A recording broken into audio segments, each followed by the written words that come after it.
Welcome everyone. आज high court की remaining powers and jurisdiction cover करेंगे। अगर हाई कोर्ट की एपेलेट ज्यूरिसडिक्शन की बात करें तो with in a state high court एक हाईएस्ट कोर्ट ऑफ अपील है। तो जितने भी सबऑर्डिनेट और लोअर कोर्ट्स एक स्टेट में होंगे उनकी जजमेंट्स के अगेंस्ट हाई कोर्ट में अपील फाइल करी जा सकती है। फॉर इंस्टेंस अगर हम Punjab and Haryana high court की बात करें तो पंजाब एंड हरियाणा में जितने भी डिस्ट्रिक्ट और सेशन कोर्ट्स होंगे उनकी जजमेंट्स के against Punjab and Haryana high court में अपील फाइल करी जा सकती है। यही एक हाई कोर्ट की एपेलेट ज्यूरिसडिक्शन है एंड ये सिविल मैटर्स में भी है एंड ये क्रिमिनल मैटर्स में भी है, क्योंकि अब क्रिमिनल मैटर्स को भी इनकॉर्पोरेट कर दिया गया है। इसलिए हाई कोर्ट की एपेलेट ज्यूरिसडिक्शन इसकी ओरिजिनल ज्यूरिसडिक्शन से वाइडर है। एंड एक चीज़ आपने याद रखनी है कि लास्ट जब हमने सुप्रीम कोर्ट की एपेलेट ज्यूरिसडिक्शन को कवर करा था तो वहां पर हमने स्पेशल लीव पिटीशन की भी बात करी थी। वो सिर्फ सुप्रीम कोर्ट की ही स्पेशल प्रिविलेज है अंडर एपेलेट ज्यूरिसडिक्शन, लेकिन हाई कोर्ट के पास एपेलेट ज्यूरिसडिक्शन में ऐसी स्पेशल लीव पिटीशन की कोई भी प्रिविलेज नहीं है। वो सिर्फ सुप्रीम कोर्ट की ही डिस्क्रिशनरी पावर है। अब देखते हैं फर्स्ट सिविल मैटर्स में हाई कोर्ट की एपेलेट ज्यूरिसडिक्शन। देखिए, अगर जितने भी ये लोअर कोर्ट्स हैं, district court, additional district court या फिर कोई और सबऑर्डिनेट कोर्ट है, इन्होंने किसी मैटर के ऊपर डिसीजन लिया था, से कोई प्रॉपर्टी मैटर ही है, क्योंकि ये सारे सिविल मैटर्स में ही आते हैं। एंड जनरली क्या होता है कि जितने भी ये लोअर कोर्ट्स होते हैं इनमें 5,000 तो मिनिमम मनी की अमाउंट रहती ही है अगर प्रॉपर्टी से रिलेटेड या फिर कोई मनी मैटर इन्वॉल्व है। तो अगर किसी से प्रॉपर्टी के मैटर पर ही इन लोअर कोर्ट्स ने डिसीजन लिया है तो फर्स्ट अपील करी जा सकती है डायरेक्टली हाई कोर्ट में, अगर सिर्फ question of law and question of fact दोनों ही इन्वॉल्व हैं। देखिए, यहाँ पर question of law and question of fact दोनों ही होने चाहिए, तभी हाई कोर्ट में डायरेक्टली फर्स्ट टाइम अपील करी जा सकती है। नो, ये question of fact and question of law में डिफरेंस वैसे मैंने ऑलरेडी बता दिया हुआ है, यहाँ पर मैं थोड़ा सा बताऊंगी। अगर किसी ने देखना है तो लास्ट टाइम वैसे मैंने विद एग्जांपल भी बताया हुआ है, तो वो वीडियो जाकर देख लें। आई थिंक एक या दो पुरानी वीडियो हैं। देखिए, क्वेश्चन ऑफ लॉ क्या होता है कि अगर किसी लॉ का ही मीनिंग देखना हो, कॉन्स्टिट्यूशन को इंटरप्रेट करके किसी लॉ का मीनिंग देखना हो, एंड जनरली ये काम जजेस ही करते हैं। बट अगर क्वेश्चन ऑफ फैक्ट की बात करें तो इसका मेन पर्पस होता है किसी फैक्ट को इस्टेब्लिश करना। कोई केस से रिलेटेड कोई फैक्ट है, उसके लिए एविडेंस रिकॉर्ड करना, विटनेसेस को रिकॉर्ड करना, ताकि फैक्ट्स को इस्टेब्लिश करा जा सकते। तो ये जनरली जो काम होता है ज्यूरी का होता है, इसी को ही कहते हैं क्वेश्चन ऑफ फैक्ट। एंड अगर फर्स्ट टाइम अपील करनी है तभी करी जाएगी अगर कोई question of law and question of fact दोनों की ही बात करी जाएगी। एंड सेकंड कंडीशन क्या है, तभी first time appeal high court में डायरेक्टली करी जा सकती है अगर किसी स्टिपुलेटेड लिमिट से ज़्यादा अमाउंट एक्सीड कर गई है। जैसे से अगर 5,000 जनरली होता है सबऑर्डिनेट कोर्ट में, अगर इससे ज़्यादा वाली अमाउंट है प्लस क्वेश्चन ऑफ लॉ भी है एंड क्वेश्चन ऑफ फैक्ट दोनों को डिसाइड करना है, तो इस केस में फिर first time directly high court में अपील करी जा सकती है सिविल मैटर्स के लिए। सेकंड कंडीशन क्या है कि सेकंड टाइम अगर अपील करनी है डिस्ट्रिक्ट कोर्ट या फिर अदर सबऑर्डिनेट कोर्ट की जजमेंट के अगेंस्ट तो तभी करी जाएगी अगर सिर्फ क्वेश्चन ऑफ लॉ को देखना हो। क्योंकि देखिए, फर्स्ट टाइम अपील में जो फैक्ट्स इस्टेब्लिश कर दिए गए हैं उन फैक्ट्स को क्वेश्चन नहीं करा जाएगा। वैसे भी high court and supreme court की जो एविडेंशरी वैल्यू होती है, जो भी एविडेंस कलेक्ट करे गए होते हैं, जो भी विटनेसेस को रिकॉर्ड करा गया होता है, उनको चैलेंज नहीं करा जाता है। इसीलिए ही अगर सेकंड टाइम अपील करनी है तो सिर्फ क्वेश्चन ऑफ लॉ के लिए ही करी जाएगी। जो ऑलरेडी फैक्ट्स इस्टेब्लिश कर दिए गए हैं उनके लिए नहीं करी जाएगी। लॉ का मीनिंग देखने के लिए सेकंड टाइम अपील करी जा सकती है। थर्ड इसमें केस क्या बनता है, देखिए, कैलकटा, बॉम्बे एंड मद्रास, ये तीनों ही जो हाई कोर्ट्स हैं यहाँ पर इंट्रा कोर्ट अपील्स भी करी जा सकती हैं विद इन 30 डेज। देखिए, इसका मतलब क्या है, से जितने भी ये तीनों कोर्ट्स हाई कोर्ट्स हैं इनमें हम कैलकटा हाई कोर्ट की बात करते हैं। कैलकटा हाई कोर्ट के किसी सिंगल जज ने कोई डिसीजन लिया था, सिर्फ एक ही जज ने कोई डिसीजन लिया था। अगर इसके डिसीजन को चैलेंज करना है तो इंट्रा कोर्ट अपील होगी, मतलब कि अब कैलकटा हाई कोर्ट के ही डिवीजन बेंच के आगे अपील करी जाएगी। डिवीजन बेंच में 3 जजेस रहते हैं, तो अगर कैलकटा हाई कोर्ट के सिंगल जज ने डिसीजन लिया था उसके डिसीजन के against intra court appeal file करनी है तो वो कैलकटा हाई कोर्ट के ही डिवीजन बेंच के आगे अपील फाइल करी जाएगी। तो ये तो था intra court appeal Calcutta high court के लिए, बॉम्बे हाई कोर्ट के लिए एंड ये सिर्फ मद्रास हाई कोर्ट, इन तीनों के लिए ही है। फोर्थ इसमें केस क्या है, अगर कोई एडमिनिस्ट्रेटिव या फिर कोई और ट्राइब्यूनल है, देखिए ये हमने ट्राइब्यूनल के चैप्टर में पढ़ना है। एडमिनिस्ट्रेटिव ट्राइब्यूनल्स दो तरह की हो सकती हैं, एक तो सेंटर के लिए हो सकती है एंड स्टेट्स की अपनी एडमिनिस्ट्रेटिव ट्राइब्यूनल्स भी हो सकती हैं। तो अगर इनके डिसीजंस के अगेंस्ट अपील फाइल करनी है तो वो स्टेट हाई कोर्ट के डिवीजन बेंच के आगे ही अपील फाइल करी जा सकती है, यानी कि 3 जजेस का बेंच होगा। तो इनके डिसीजंस के against division bench of state high court के स्टेट हाई कोर्ट में ही अपील फाइल करी जा सकती है। देखिए पहले क्या होता था कि सुप्रीम कोर्ट में भी इनके डिसीजंस के अगेंस्ट अपील डायरेक्टली फाइल करी जा सकती थी, ये पहले होता था। बट 1997 में सुप्रीम कोर्ट ने ये कहा कि जो भी ये एडमिनिस्ट्रेटिव एंड अदर ट्राइब्यूनल्स हैं, इन ये भी they all are subject to writ jurisdiction of a high court. मतलब कि अब से 1997 से क्या होगा कि पहले इन एडमिनिस्ट्रेटिव ट्राइब्यूनल्स के डिसीजंस के अगेंस्ट हाई कोर्ट में अपील फाइल करी जाएगी, उसके बाद ही हाई कोर्ट के डिसीजन को चैलेंज करने के लिए सुप्रीम कोर्ट में अपील फाइल करी जाएगी। ऐसा नहीं होगा अब कि डायरेक्टली सुप्रीम कोर्ट में ही अपील फाइल कर दी। नेक्स्ट है appellate jurisdiction in criminal matters, मतलब कि कोई मर्डर, कोई क्राइम रिलेटेड हो गया एंड ये जो क्रिमिनल मैटर्स होते हैं इनको सेशन कोर्ट से डिसाइड करते हैं। सेशन कोर्ट एक सबऑर्डिनेट कोर्ट ही है। तो अगर किसी सेशन कोर्ट या फिर एडिशनल सेशन कोर्ट ने किसी क्राइम से रिलेटेड मोर देन 7 ईयर की पनिशमेंट दी है, देखिए यहाँ पर पनिशमेंट या फिर इम्प्रिजनमेंट मोर देन 7 ईयर की होनी चाहिए, तभी ही इनकी जजमेंट्स के अगेंस्ट हाई कोर्ट में अपील फाइल करी जाएगी। एंड एक चीज और है, अगर किसी सेशन कोर्ट ने डेथ पेनल्टी दी है या फिर कैपिटल पनिशमेंट दी है तो उसको एग्जीक्यूट करने के लिए पहले हाई कोर्ट को ही सर्टिफाई करना होगा। हाई कोर्ट की परमिशन के बिना डेथ पेनल्टी से रिलेटेड सेशन कोर्ट का कोई भी डिसीजन एग्जीक्यूट नहीं हो सकता है। सेकेंड इसमें सिनेरियो क्या है, देखिए क्या होता है कि कुछ केसेस से रिलेटेड क्रिमिनल प्रोसीजर कोड 1973 में भी प्रोविजंस होती हैं एंड इनसे पावर ड्राइव करके असिस्टेंट सेशन जज, मेट्रोपॉलिटन मजिस्ट्रेट, कोई भी और मजिस्ट्रेट जिसकी जुडिशियल कोई पावर हो जिसके पास, ये भी डिसीजंस ले सकते हैं। एंड अगर इन्होंने डिसीजन लिया है तो इनकी जजमेंट्स के अगेंस्ट भी हाई कोर्ट में अपील फाइल करी जा सकती है। ना ये जो मेट्रोपॉलिटन मजिस्ट्रेट होते हैं ये भी जुडिशियल ऑफिसर्स ही होते हैं, बट ये जजेस से बिलो होती हैं, इनकी जो जुडिशियल पावर्स होती हैं जजेस से कम होती हैं। और अगर इन्होंने किसी क्राइम से रिलेटेड कोई डिसीजन लिया है, किसी टाउन में कोई क्राइम हुआ है, क्योंकि इनकी जो अथॉरिटी होती है किसी वो एरिया स्पेसिफिक या फिर टाउन स्पेसिफिक ही होती है, तो अगर इन्होंने कोई डिसीजन लिया है तो इनकी जजमेंट्स के अगेंस्ट ही हाई कोर्ट में अपील डाली जा सकती है। तो ये तो थी इस हाई कोर्ट की एपलेट ज्यूरिसडिक्शन। अब देखते हैं हाई कोर्ट की सुपरवाइजरी ज्यूरिसडिक्शन। ओके, ये भी याद रखें जो एडवाइजरी और कंसल्टेटिव ज्यूरिसडिक्शन थी वो हाई कोर्ट के पास नहीं है, वो सिर्फ सुप्रीम कोर्ट की ही स्पेशल पावर थी।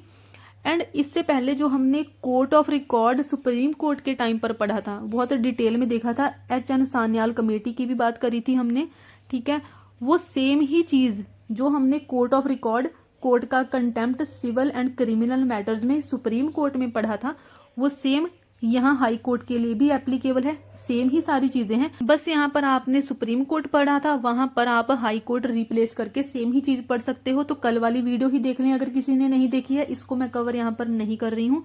तो अब देखते हैं हाई कोर्ट की सुपरवाइजरी ज्यूरिसडिक्शन। देखिए जैसे सुप्रीम कोर्ट इंडिया के लिए एक एपेक्स और हाईएस्ट कोर्ट ऑफ अपील है, और साथ ही हाई कोर्ट एंड जितने भी और सबऑर्डिनेट कोर्ट होंगे सुप्रीम कोर्ट इनके ऊपर कंट्रोल बनाए रखता है।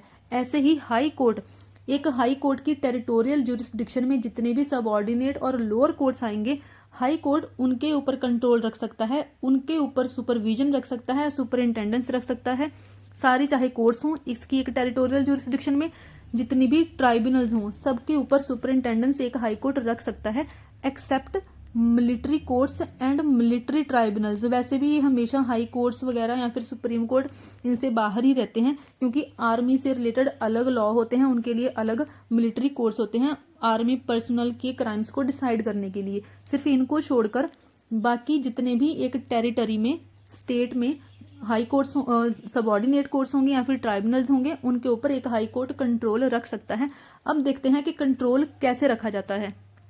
फर्स्ट क्या है, high court can call for returns from them यहाँ पर क्या है, subordinate court, and call for returns यहाँ पर क्या है, देखिए जितने भी सबऑर्डिनेट कोर्ट्स हैं, हाई कोर्ट उन सबऑर्डिनेट कोर्ट से स्टैटिस्टिक्स की डिमांड कर सकता है। स्टैटिस्टिक्स कैसे, जैसे कि डे टू डे जो भी वर्किंग हुई है सबऑर्डिनेट कोर्ट्स ने, अगर कोई केसेस को डिस्पोज ऑफ करा है, कोई लीव अवेल करी है, जितना भी काम एक सबऑर्डिनेट कोर्ट में हुआ है उससे रिलेटेड स्टैट्स की डिमांड एक हाई कोर्ट कर सकता है।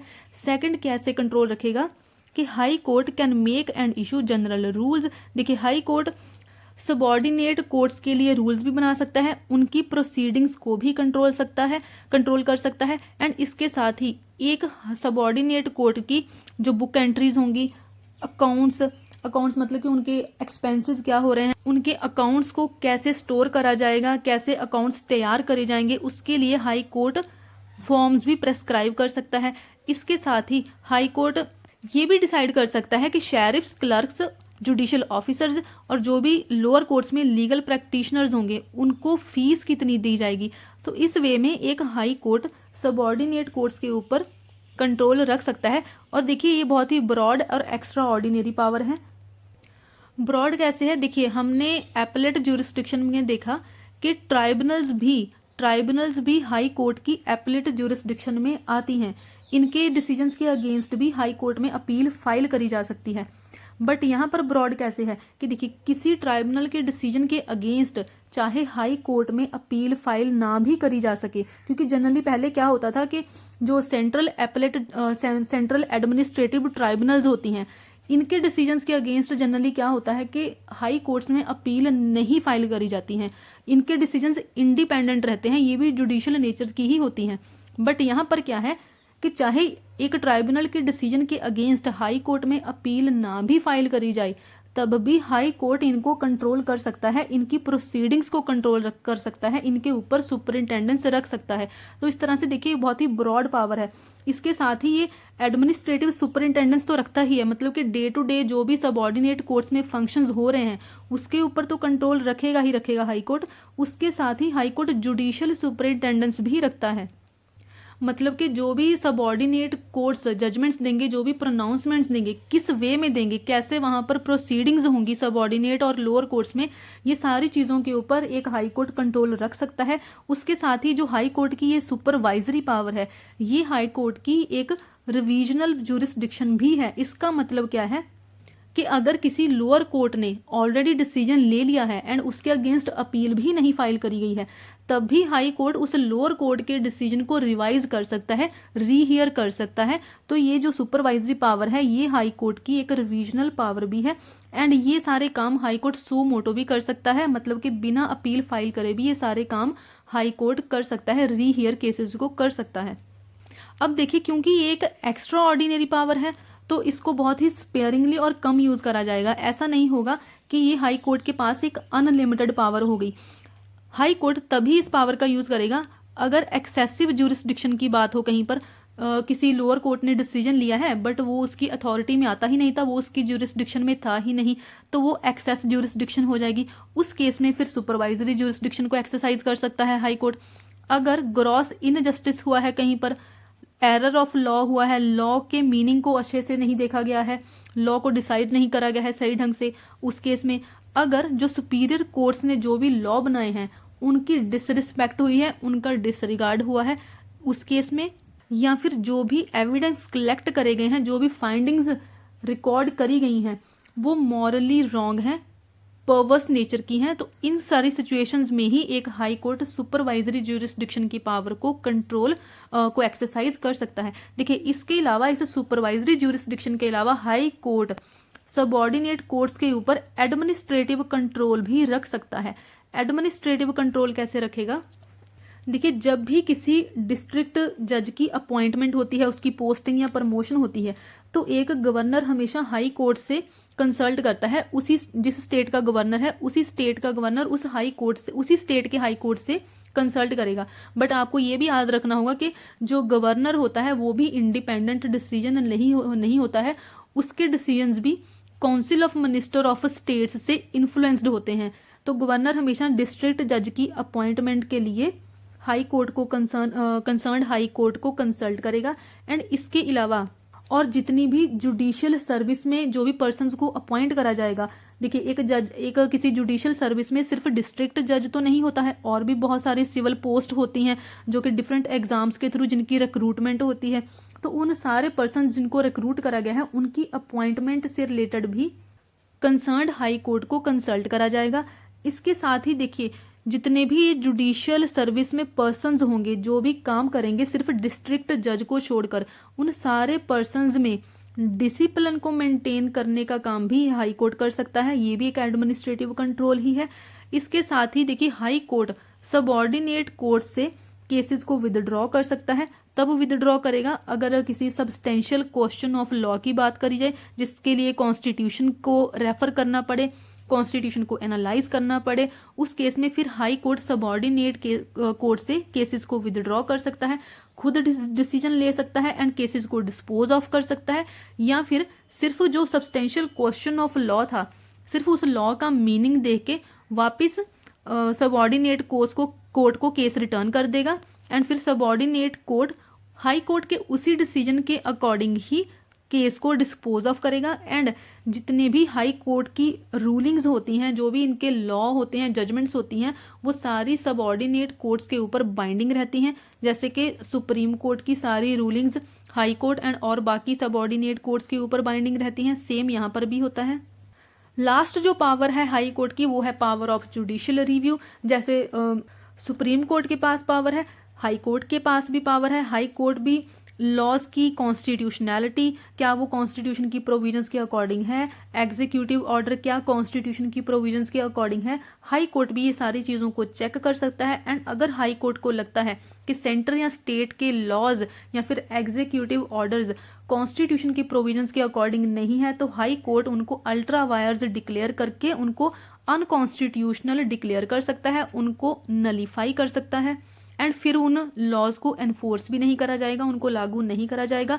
एंड इसके लिए मैंने पहले ही बताया था जब हमने सुप्रीम कोर्ट की बात करी थी, तो आर्टिकल 13 देखिए ये जो फ्रेज है जुडिशियल रिव्यू, चाहे हमारे कॉन्स्टिट्यूशन में मेंशन नहीं करा गया है, बट जो आर्टिकल 13 है ये जुडिशियल रिव्यू की ही बात करता है। तो हमारे कॉन्स्टिट्यूशन में भी जुडिशियल रिव्यू की बात करी गई है, दो ये जो फ्रेज है वो मेंशन नहीं करा गया है जुडिशियल रिव्यू का।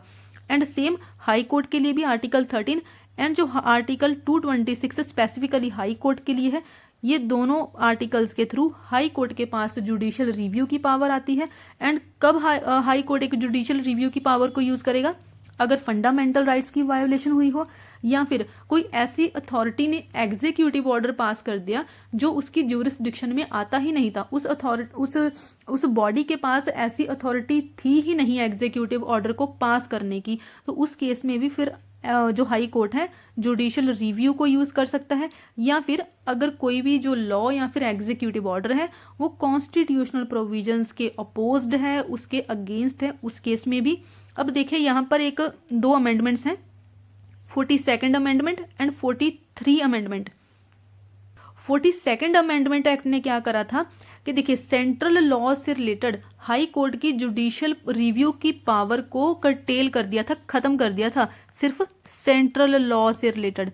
बट बाद में 43 अमेंडमेंट एक्ट 1977 के थ्रू इस पावर को रिस्टोर कर दिया गया कि मतलब अब हाई कोर्ट सेंट्रल लॉज की भी सेंट्रल लॉज के रिगार्डिंग भी जुडिशियल रिव्यू की पावर को एक्सरसाइज कर सकता है।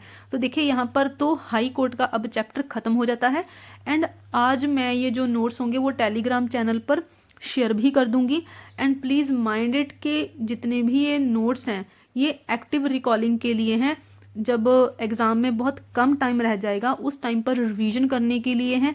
आप इनको फाइनल नोट्स कंसिडर करके प्लीज़ मत चलें। जैसे कि जो एक IAS हैं गरिमा लोहिया, उन्होंने भी बोला है कि लक्ष्मीकांत मेंस आंसर राइटिंग के लिए सफिशिएंट नहीं है, but I will try my best कि मैं मेंस जो रिलेटेड सिलेबस है पॉलिटी का, जनरल स्टडीज पेपर 2 का, मैं उसको भी सारा कवर कर दूं जल्दी से जल्दी। And please like share and subscribe करें, कमेंट्स भी करें। Thank you.